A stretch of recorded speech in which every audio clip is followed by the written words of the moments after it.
In this video, I'm going to tell you exactly how I relaunched my acting career after taking a 16-year hiatus without having any current showreel materials or industry contacts. So, like a lot of moms, I put my career and my dreams on hold when I got pregnant. My son, hey, he's the most precious person in the world to me, so I don't regret it. But I'm not going to lie. When he became a teenager and didn't feel like hanging out with me anymore, weird, I know, right? I realized that things were going to change. All of a sudden, I had time to consider what I wanted. And the answer was pretty unsettling to everyone, including myself. At 47, with a gaping 16-year gap in my resume, I wanted to give my dreams one more shot. But how? As I mentioned, I didn't have any industry contacts and I had no current showreel material. I also had no idea where or how to start. And it didn't help that I had moved to Germany to start my family and was now, on top of everything else, a foreigner who didn't speak the language perfectly. When I was younger and growing up and living in the United States, I'd been able to work enough to join SAG-AFTRA, and I was also working on my equity card. But none of that was repeatable. I didn't have a plan or a strategy. I just kind of got lucky. I knew that that was not going to work this time around, not at my age. I needed to figure out how to show agents and casting directors my value, even though I physically had no proof, right? And mentally felt like I had everything going against me. Okay, that was 10 years ago. Flash forward 10 years. Today you can see me on screens big and small around the world. Am I a big star? Definitely not, obviously. But I am a working actor. I don't say any of this to brag. I just want whoever hears this or sees this to know that your dreams are worth pursuing. But you need a plan and a strategy. There's no age limit on success. Actors are the most resilient, empathetic people on this planet, and I truly believe that there's room for anyone who wants to fill it. So how did I do it? That's what I told you I would tell you, and that's what I'm going to get to. Everyone wants to know. The short answer is, there is no short answer. But I am going to do my best to break it down in reverse order of what's important to focus on. So make sure to watch this video all the way to the end. For me, there are 5 pillars to a thriving actor's career. Equally important is the ability to self-assess and understand where your weaknesses in your career lay. Lay, I never know that one, but anyway. But none of that matters if you don't take action. That means every day you need to be doing something to move your career forward. Obviously, there's a lot more to these 5 pillars than I'm able to talk about in one video. And I'm going to get to them, I promise. But it was understanding and knowing how to strengthen them that got me to where I am. And you know what? It also keeps me going where I want to go. So let's start with the easiest pillar, community. This is so often overlooked, but other actors are a great resource for you when it comes to things like accountability, outside perspective, sourcing auditions, support, and a whole lot more. So don't discount the importance of creating a thriving community of actors that you can call on when you need a little help or support. I actually did a whole video on all the reasons why you need to create an actors community, all the benefits, how to create one that thrives, and I'll link to that in the show notes. Another really important pillar to work on when building a thriving career is marketing. First, you need to have a clear idea of your brand because that will also help you when it comes to marketing yourself. Now, marketing is really just a fancy way to say, get the word out about your product, which is you. Hello, it's you. I know nobody wants to think of themselves as a product, but that's a fact of this industry. Look, there are 1,000 ways to do this. You're a creative person, so be creative and stay on brand. One thing to remember here is to lead with your strength. If you're funny, be funny. If you're smart, be smart. If you're sexy, be sexy. If you're beautiful, be beautiful. Lean in. Don't be afraid to let people know who you are and what they can expect from you. All of your marketing materials should be like orange juice concentrate, just add water and voila! There you are. People should be able to see it and think, oh, I get this person. And it doesn't hurt to have an objective when you're marketing either. Just like a scene can seem meandering and without intention if we don't have a want, so too for our marketing materials. So if you're printing up new postcards, yeah, these still work. Then think about these two things. And by the way, I'm just using postcards as an example. Whatever you use as your marketing materials, keep these two things in mind.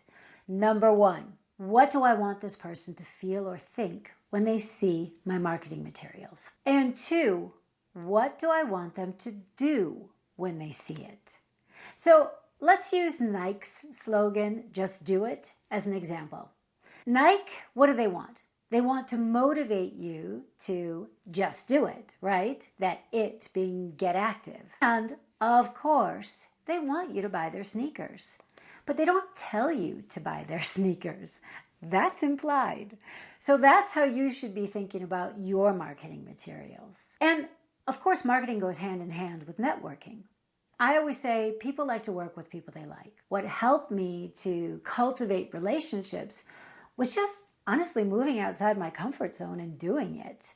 We have to get comfortable with being uncomfortable. And the more we do that, the less what scared us yesterday is going to scare us today. So the most important thing to remember when you're trying to establish new relationships with someone is, what can I give and not what can I get?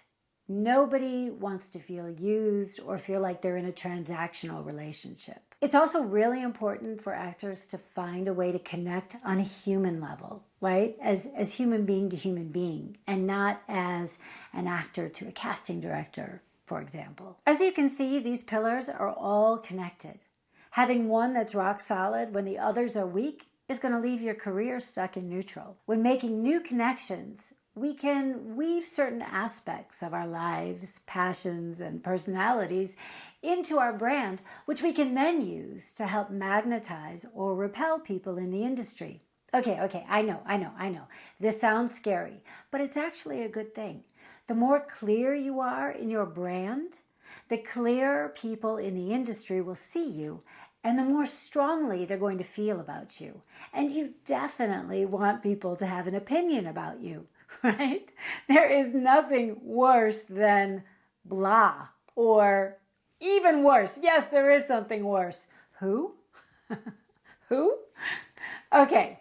So now I've mentioned branding quite a few times. So let's dive into that, because I think branding and mindset are the two most important pillars of all. When I returned to acting after taking a 16-year hiatus, as I mentioned, I had no current showreel materials and no industry connections. But I did have enough life experience and smarts to know that I still needed to prove my worth as an actor in the film and television industry. This is one of the most tricky aspects for actors who've had a significant gap in their careers or are coming at it from another career altogether. But with some creativity, it's a challenge that can be addressed. The language of our industry is visual. Duh, right? So that's how we need to communicate. Actors need to show their talent and value. No one is going to take your word for it that you're a talented actor. You have to show them, whether that's by having a year of saying yes to any and all projects so you can hopefully get enough material to cut together a show reel, or you pay a company to write, shoot, and edit some new scenes for you, or you do it yourself. It doesn't really matter. It just depends on how long you want to wait. Relying on outside projects leaves a lot outside your control. And frankly, I prefer to have a proactive approach. Or, okay, maybe I'm just kind of a control freak. I don't know. Look, I've worked on indie films where I've never received materials. It can even be tricky chasing down materials from network productions, major films, and commercials. But your demo reel should be a reflection of where you are going and your full potential, not where you've been. This is really, really important. So if you're multitasking while you're listening to this or watching this, stop what you're doing for a sec and hear me when I say this. All of your materials, your headshots, your showreel, your website, your profiles on the casting portals, all of this needs to reflect where you are going, where you want to go, and not where you have been. You need to show the industry that you belong where you want to be, which is in high caliber productions and not a string of student or low budget films. Look, there's nothing wrong with student or low budget films. And yes, sometimes you can get great material out of them, but that is not the goal for a working actor, because frankly, they don't pay a whole lot of money, if anything. So they may be fun, they may be fulfilling, but they don't pay. And we still have to eat. So that's why it's so important for actors to have a very clear understanding of their brand before they shoot anything, so they're not sending out confusing mixed messages about who they are or what they can play. Because too many actors make the mistake of saying they can play everything in the hopes that they'll appeal to the maximum amount of people. But the more broad you are in your choices, the less casting directors and agents will know what to do with you. As actors, we hear be specific, right? When making choices during a scene all the time. So this also applies to us. We need to have a very clear idea of our primal branding, which is who we are, right? That's made up of our outer and inner characteristics, plus our vibe or energy. And this can be a really tricky one to nail down in a way that leaves you both feeling fulfilled in the types of auditions that you're getting and in the amount of auditions that you're getting. Think of your castability like a Venn diagram. There's the circle of who you are with your primal branding, all your life experience, special skills, talent. And then there's the circle of how you are seen in the industry. The more these two circles can jive with one another, the more they can overlap, the happier you are going to be. So I'm curious, do you know what your castability is? Let me know in the comments below if you do know. Or if you're just plain confused, let me know that too. This is one area I specifically recommend that actors get outside perspective on. It's just too hard to be neutral when it comes to accurately assessing ourselves, because we also wear the glasses of our life experiences. Those glasses can be rose-colored, and they can also be, black. Right? So that, if we've had a lot of negative experiences in our life, but we need to take those glasses off when it comes to constructing a future for ourselves. Look, I could literally talk about this for hours, which is why I've created many videos on this subject. So I'm just going to link to them in the show notes. Before I go on to the very last pillar, I just want to say that I think in the coming months, we are going to continue to see a ton of momentum in the film and television industry, because now that the strikes are over, everybody's hungry to pick up where they left off. As the year draws to a close, my auditions have increased exponentially. And I've already been cast as the lead in 2 independent films that are shooting in Europe in 2024. So I'm super excited about that. The interesting thing about my job is I never really know much ahead of time what I'll be doing. I just try and stay open, relaxed, and ready.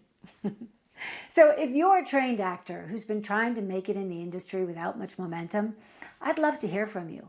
Helping actors who are picking up their dreams later in life is a passion of mine. I know what it cost you. I know all the questions and concerns you have about starting over. So you should book a free consultation to see if you'd be a good fit for my program. The link to my calendar is in the show notes and on my About page. The most important thing to remember before we move on to the final pillar is that dreams don't have an expiration date. And the only thing people regret at the end of their lives is not trying. So the final pillar is mindset. And there are quite a few traps that our minds set in order to keep us feeling safe. This is what our subconscious is made to do. It wants to keep us safe. That's why you should watch this next video on how to avoid the 8 most common mindset mistakes that actors make. Until next time, you stay your bold and beautiful self. Bye-bye.